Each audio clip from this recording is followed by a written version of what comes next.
Man is mortal,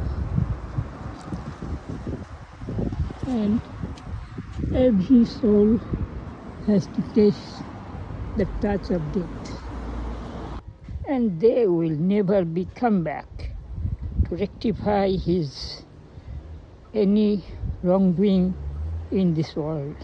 So we have to be very careful about our what we are doing in this world. I'm talking about especially for the Muslim people. We the Muslim believes in Allah, and we know that what we will do in this world, we will have to get back to get a reward or punishment of this world.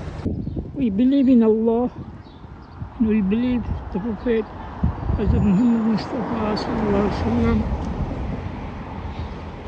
and we believe in the Quran Majid and the different verses from the precious surahs of Quran Majid says, أعوذ بالله من الشيطان الرجيم بسم الله الرحمن الرحيم كل نفس ذائقة الموت. And also in another verse said, ما خلقت الجن والإنس إلا ليعبدون الله العظيم وصدق رسول الله صلى الله عليه وسلم.